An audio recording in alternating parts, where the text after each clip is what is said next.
Hey everybody, in this video we're going to be walking through Adobe Illustrator's appearance panel and how to use it to create some really cool customizable text elements that will really help to elevate your typography game from just standard type to more of a graphical approach to typography.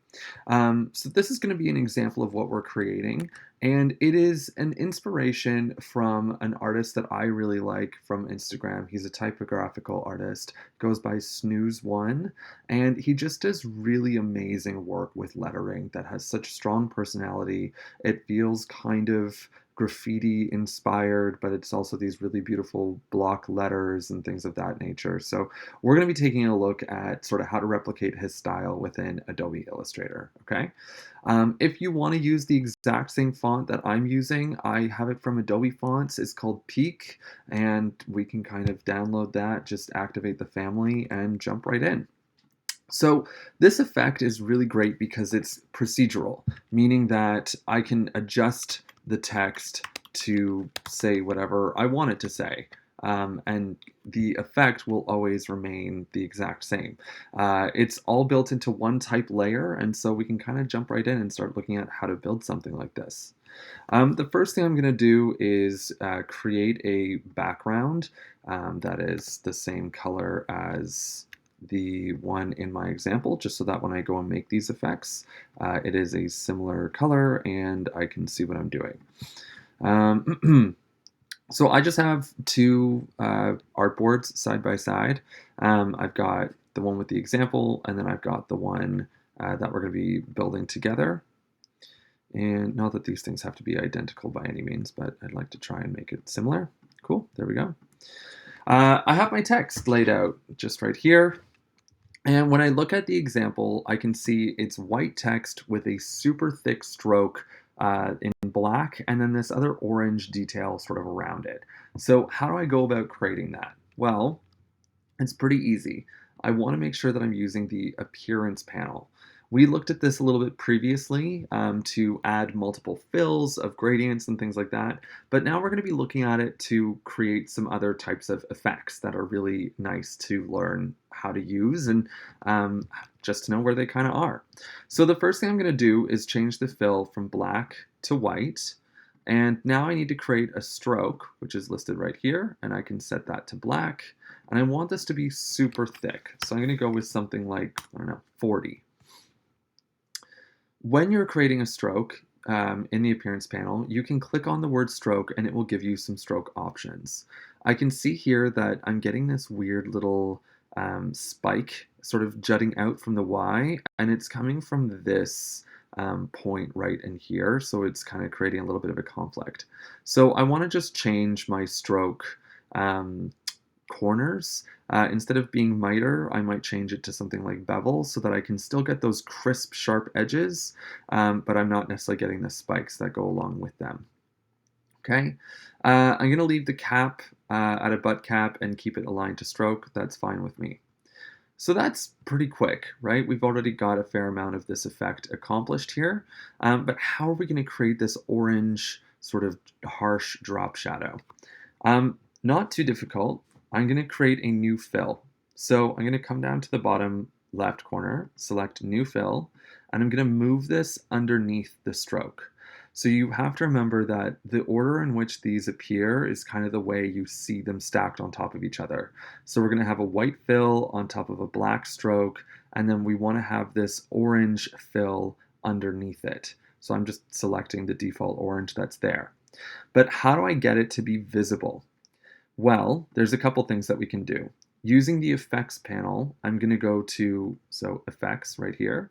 I'm going to find path, offset path. And what this allows me to do is change how far out from the original base shape this fill is actually going to be. So we can increase this number slightly every so often. I'm going to go with something that's probably like 0. I don't know, 27 and hit OK. And then from here, I also want to be able to transform it. So I want to be able to move it away from from my actual stroke so that it's only visible on the bottom right and right hand side. So I'm going to select distort and transform, transform, and I can change the amount of movement. So just to show you, if I use scale, it will scale the whole effect up, right? You can constrain this or unconstrain it by clicking on that chain link, or you can physically just move the object up, down, left, and right. So I'm kind of just shifting it a little bit. I think I like it being at like 22, something like that. Something like that looks okay to me. Go ahead and hit OK.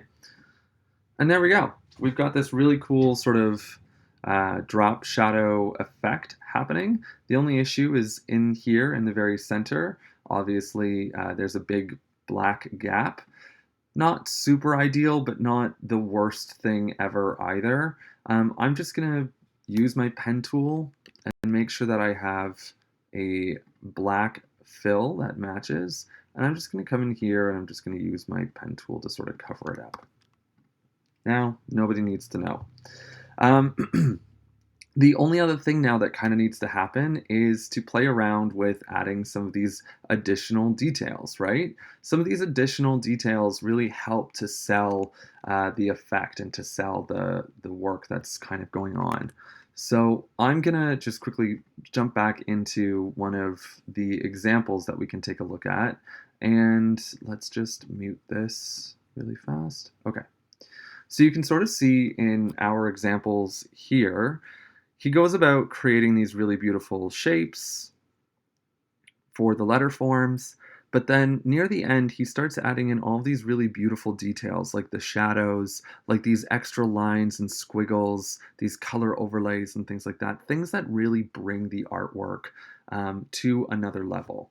So when I sort of look at that and take inspiration from it, I'm like, okay, cool. Like I can add some of these additional details. This works really well, obviously, if it's a header, like some sort of heading typeface, as opposed to just standard like body copy. If what you're designing is meant to be really dynamic and really eye-grabbing, then this is the type of strategy that you want to be employing, so that your text isn't so default or boring, for lack of a better term.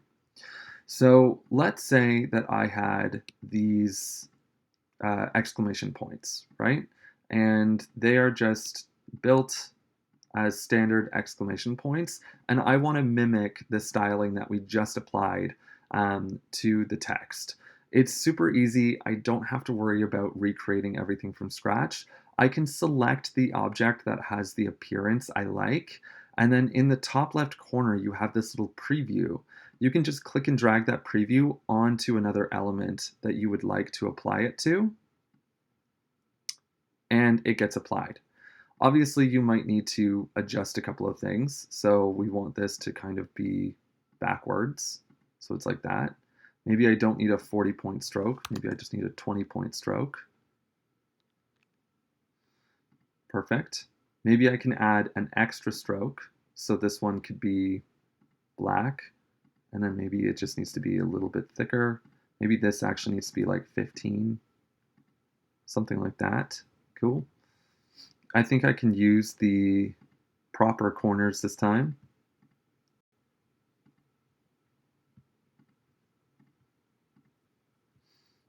There we go, proper corners, great. And then the offset in the fill doesn't have to be as much. I can decrease this to maybe 0.17 or even 0.05 or something like that. And then I can take the transform property and I can nudge this in even further. So maybe this is just 0.1 and then 0.1. Yeah, that's probably not enough. What about 0.2? 0.2. There we go. That looks okay. And so now that I've customized this and I like the look of it, I can sort of nudge it into a good spot. I can take this and I can just dump it on to that option. Maybe I have to delete that last fill or just turn it off because it doesn't belong on that side. And that's the great thing about using the appearance panel. You can toggle these things on and off like layers so that they're not actually deleted. It's a non-destructive way of editing. And now I have this really beautiful, customized, and still editable block of text that just feels so much more unique and interesting, right? So just try and remember when you're trying to design type that is meant to be engaging and really like a piece of artwork in and of itself, to explore the appearance panel, explore what the effects panel can do for you, because it can do a lot in terms of adding personality and adding visual interest. The final thing I want to show you, actually, there's a couple of things. Sorry, I'm getting ahead of myself here. We can even, under the fill, I can add, let's say I want to stylize, no. Yeah, let's say I want to sort of stylize this with a bit of a roughen so that the edges get nice and really sort of jittery, for example. Maybe I do this like 0.5, something like that. What does smooth look like? Corner, and how much detail? Yeah, maybe we just crank the detail up a lot. We do this like 0.2. There we go. That looks kind of nice. So now if I zoom in, I can see that like this edge is not a perfect crisp edge, right? Which means that I also have to apply it to this one so that it looks consistent. Roughen. Make sure that you only apply the effect to the area that you want it to be applied to. There we go. So we'll do 0.5 and the detail will be nice and detailed. And there we go. Hit OK. So now we just have just a very subtle amount of extra detail added to this to help it feel a little bit more customized. And then the final thing, if we look at the example here, there's this wonderful sort of gritty, grainy texture that's being applied on top of everything. This, again, just adds that little bit of visual interest or visual noise that helps your vector artwork feel less vectorized. In order to accomplish that effect, it's pretty easy.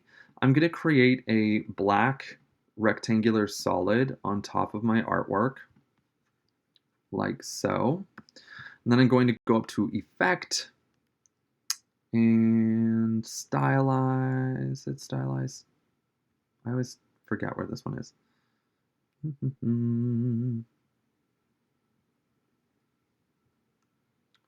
So transform. Sorry, guys. I'm just looking for the grain option.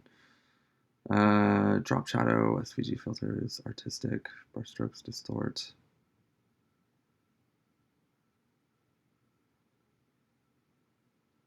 Texture. There it is. Wow. Took me a while. Grain.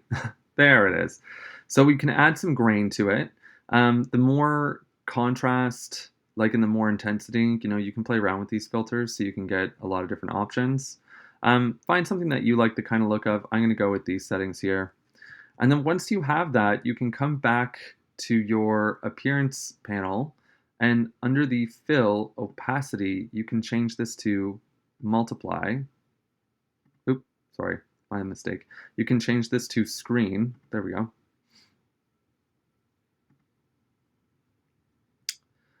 Oh, why don't you want to work? Screen. Why are you giving me a hard time? Okay, screen. And then we can change the opacity to something like 25. Normal.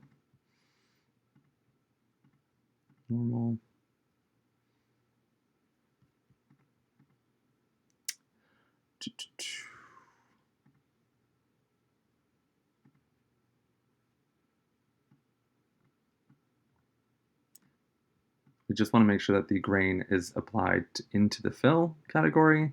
And for some reason, this does not want to play nicely. There we go. Screen. There it is. Okay. So you can take a fill, you can apply an effect, and then you can also change the opacity of that effect, including the blending mode and the opacity. And then we can get a really nice, cool sort of extra added layer of texture onto that. Obviously, as you can see, the appearance panel can be a little bit finicky at times, so take your time with it. Don't stress out if something's not working. You can always try and delete the effect and come back and reapply the effect again. But that is a general gist of what the appearance panel can do to help elevate your text in Adobe Illustrator.